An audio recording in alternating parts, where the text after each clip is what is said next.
Motivation, c'est que les pathologies comme celle-ci sont... Tout le monde connaît cette moustache, une moustache en guidon de vélo, aristocratique et frétillante qui semblait toujours prête à décocher une ironie mordante ou un grand éclat de rire pour des millions de spectateurs à travers le monde. Jean Rochefort était l'incarnation absolue de l'élégance à la française. Il était ce dandy flegmatique, ce gentleman malicieux qui traversait la vie avec une désinvolture apparente, un verre de vin à la main et une bonne blague aux lèvres. On l'imaginait heureux, comblé, léger comme une bulle de champagne, mais qui a vraiment osé regarder au fond de ses yeux lors de ses toutes dernières apparitions. Bienvenue sur Icônes et Silence, où nous explorons aujourd'hui l'histoire de l'homme qui a fait rire la France entière tout en pleurant intérieurement.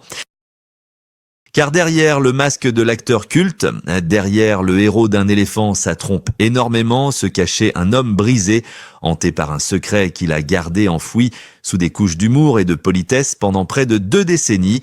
Ce n'était pas un scandale financier, ni une double vie inavouable, c'était bien pire que cela, c'était une douleur physique lancinante, cruelle et une blessure morale qui ne s'est jamais refermée, quelques jours seulement avant de tirer sa révérence, alors que les caméras s'attendaient à une énième pirouette humoristique. Jean Rochefort a brisé l'armure, d'une voix fatiguée mais d'une lucidité effrayante. Il a prononcé des mots qui ont glacé ceux qui savaient écouter. Il a parlé de la mort non pas comme une ennemie à combattre, mais comme une amie que l'on attend avec impatience.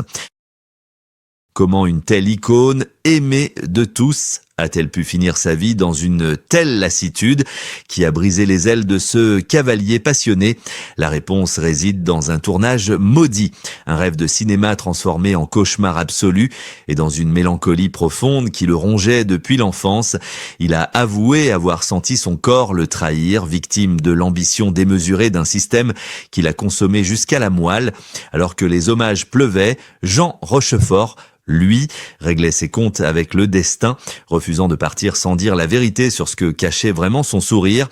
Mais pour comprendre la gravité de cette ultime confession et pourquoi il a accueilli la fin avec soulagement, il faut remonter le temps, bien avant la gloire et les blessures, pour découvrir l'enfant triste qui cherchait désespérément à fuir l'ennui mortel de son existence. Pour comprendre l'ascension fulgurante de cet homme, il faut d'abord remonter à la source de son désir, à cette fuite éperdue, loin de l'ennui mortel d'une enfance provinciale trop stricte. Jean Rochefort ne voulait pas seulement jouer la comédie, il voulait vivre 1000 vies pour échapper à la sienne. C'est au Conservatoire de Paris, dans les années 50, qu'il trouve enfin sa véritable famille, une bande de copains turbulents qui deviendra légendaire et qu'on appellera la bande du Conservatoire. Avec ses frères d'âme, Jean-Pierre Mariel et Philippe Noiret, il découvre l'ivresse de la liberté, les nuits blanches à refaire le monde et cette promesse tacite de ne jamais se prendre au sérieux, même si le talent, lui, était immense. L'histoire de la France des 30 Glorieuses se confond avec son visage, alors que le pays se reconstruit et cherche à oublier les blessures de la guerre. Jean Rochefort devient, presque malgré lui, le visage d'une masculinité nouvelle, à la fois rassurante et légèrement ridicule, tendre et maladroite. Dans les années 60 et 70, il est partout. Il n'est pas le héros invincible à la Alain Delon, ni le cascadeur fougueux à la Belmondo. Il est autre chose, et il est nous. Il est l'avocat cynique mais attachant dans la saga Angélique, marquant les esprits par sa voix traînante et son regard pétillant. Il est le chef des services secrets, froid et hilarant, face au grand blond avec une chaussure noire. Mais c'est véritablement avec les films d'Yves Robert, et notamment le culte Un éléphant, ça trompe énormément, que Jean Rochefort atteint le zénith de sa gloire et entre définitivement dans le patrimoine affectif des Français. Avec sa moustache soigneusement taillée qui devient sa signature indélébile, il incarne Étienne d'Orsay, ce quadragénaire bourgeois, un peu lâche, un peu menteur, mais terriblement humain, qui court après des fantasmes pour oublier que sa jeunesse s'enfuit. Chaque réplique qu'il prononce devient un classique. Chaque haussement de sourcil déclenche l'hilarité dans les salles de cinéma bondées. Il est sacré l'homme le plus élégant de France, le dandy idéal que tout le monde rêve d'inviter à dîner. Pourtant, au cœur de ce tourbillon de succès, une autre passion, plus dévorante encore que le cinéma, commence à prendre toute la place et deviendra sa véritable échappatoire, les chevaux. Alors qu'il tourne cartouche, il découvre l'équitation et c'est un coup de foudre absolu. Presque mystique, le cheval devient son confident. Son monde de silence, loin du brouhaha des plateaux et des faux-semblants du show business, il devient éleveur, commentateur, passionné, trouvant dans le regard des bêtes une sincérité qu'il peine parfois à trouver chez les hommes. Pour le public, il est une star comblée, un acteur qui enchaîne les triomphes comme le crabe-tambour où il dévoile une mélancolie maritime bouleversante, prouvant qu'il est bien plus qu'un clown triste. Les années 80 et 90 ne font que confirmer son statut d'icône intouchable. Il reçoit des Césars, il est applaudi, choyé, célébré comme un monument national vivant. Tout semble parfait sur le papier glacé des magazines. Il est riche et célèbre et aimé.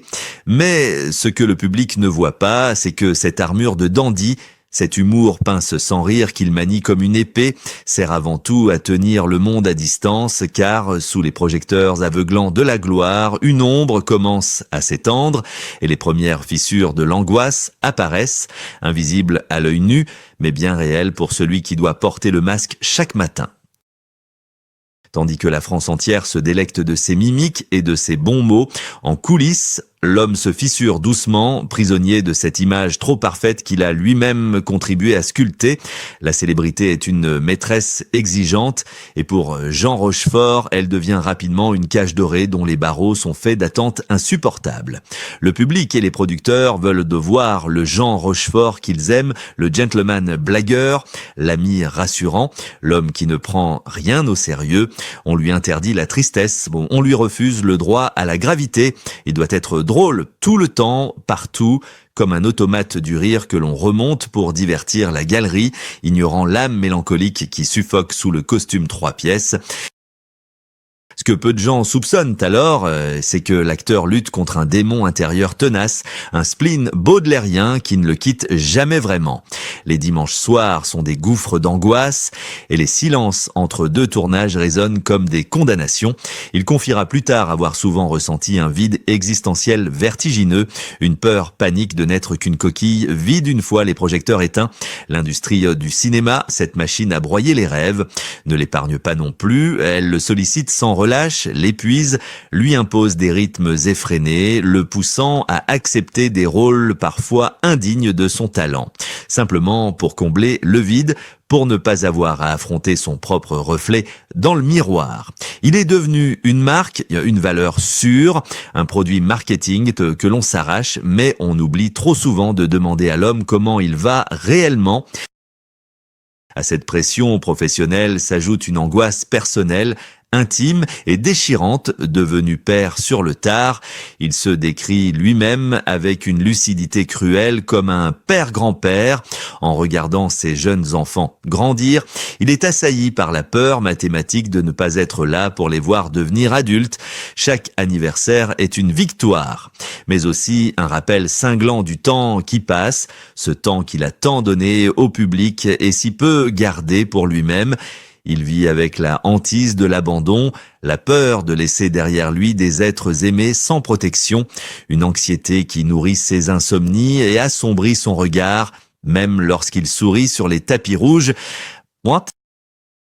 Il se sent parfois comme un imposteur, un usurpateur de bonheur, les dîners mondains, les félicitations hypocrites, les « je vous adore » lancés à la volée par des inconnus ne comblent pas cette solitude fondamentale. Il commence à percevoir la cruauté de ce milieu qui vous adore tant que vous êtes au sommet, mais qui est prêt à vous remplacer à la moindre fausse note. Il a vu ses amis décliner, il a vu la lumière changer dans les yeux des producteurs, et c'est précisément à ce moment de fragilité, alors qu'il cherche un sens plus profond à son art, qu'un projet grandiose se présente à lui, un projet qui promettait d'être l'apothéose de sa carrière, le rôle d'une vie, le rêve ultime de tout acteur, mais personne ne l'avait prévenu que les rêves, parfois, sont des pièges mortels déguisés en opportunités. L'an 2000 devait marquer l'apothéose, le sacre ultime d'une carrière exemplaire, mais il deviendra l'année du naufrage. Un réalisateur visionnaire venu d'Hollywood, Terry Gilliam, lui offre le rôle dont tout acteur rêve en secret, celui du chevalier à la triste figure, Don Quichotte. Pour Jean Rochefort, c'est bien plus qu'un film, c'est un destin. Il apprend l'anglais avec acharnement, il se prépare mentalement et physiquement, prêt à donner son âme pour incarner ce héros magnifique et dérisoire qui lui ressemble tant. Le tournage commence dans le désert aride des Bardenas Reals en Espagne. Mais très vite, le rêve se transforme en une hallucination grotesque, une catastrophe industrielle qui restera dans les annales du cinéma sous le nom de film maudit. Sur ce plateau balayé par les vents et les inondations, l'impensable se produit. Jean Rochefort, ce cavalier émérite qui murmurait à l'oreille des chevaux, se retrouve piégé par la machine infernale de la production, souffrant d'une double hernie discale, le dos en compote. Il est contraint de monter en selle. La douleur est fulgurante, insupportable, comme si on lui arrachait la colonne vertébrale à vif. On le force, on le presse, l'art doit triompher. Peu importe le coût humain, Jean Rochefort serre les dents, par professionnalisme, par orgueil peut-être, mais son corps finit par dire stop. Il est évacué en urgence, brisé, laissant derrière lui le costume de Don Quichotte et les ruines d'un film qui ne verra jamais le jour avec lui. Mais la véritable tragédie n'est pas l'annulation du tournage, ni les millions perdus par les assurances. La véritable tragédie est intime et silencieuse. Ce jour-là, dans la poussière espagnole, Jean Rochefort n'a pas seulement perdu un rôle, il a perdu ses ailes. Les médecins sont formels, l'équitation, c'est fini. Plus jamais il ne pourra galoper. Plus jamais il ne ressentira cette communion sacrée avec l'animal qui était son seul refuge contre la mélancolie du monde. On lui a volé sa passion, on lui a coupé le souffle. Il dira plus tard, avec une amertume qui ne le quittera plus, que ce réalisateur a tué une partie de lui-même. Il se sent trahi, sacrifié sur l'autel de l'ambition d'un autre. Laissé pour compte avec une douleur physique qui deviendra sa compagne fidèle pour le restant de ses jours. L'acteur rit encore devant les caméras, mais l'homme, lui, ne rit plus. Il entre dans une zone d'ombre où la colère le dispute au désespoir, une colère froide contre cette industrie qui broie les hommes une fois qu'elle a extrait tout leur talent. Et c'est cette douleur lancinante, ce deuil impossible de sa vie de cavalier qui va lentement le pousser vers cette ultime confession. Ce moment de vérité où il décidera enfin de ne plus se taire. Les dernières années de sa vie ressemblent à un long crépuscule où les ombres s'allongent inexorablement. Jean Rochefort, ce grand seigneur du cinéma, s'est retiré peu à peu, non pas par caprice, mais parce que son corps, meurtri par l'accident de Don Quichotte, ne lui laissait plus de répit.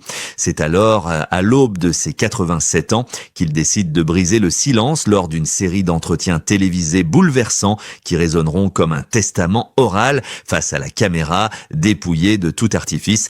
Le regard embué mais d'une lucidité terrifiante, l'acteur choisit l'honnêteté brutale. Il ne cherche plus à plaire, il cherche à se libérer. C'est lors d'une interview mémorable que le masque tombe définitivement. Avec une voix douce, presque chuchotée, il avoue ce que personne n'osait entendre de la part d'une icône nationale. Il confie qu'il a hâte de partir. Il prononce ces mots terribles et magnifiques. Je sens la mort venir et j'en suis content.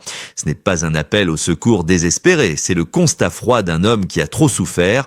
Il explique que la douleur physique, héritage maudit de ce tournage espagnol désastreux, a transformé son quotidien en une épreuve insupportable. Il raconte comment ce réalisateur, dont il ne prononce le nom qu'avec une réticence palpable, a brisé son outil de travail, son corps, le privant de sa seule véritable joie, celle de chevaucher librement dans la nature.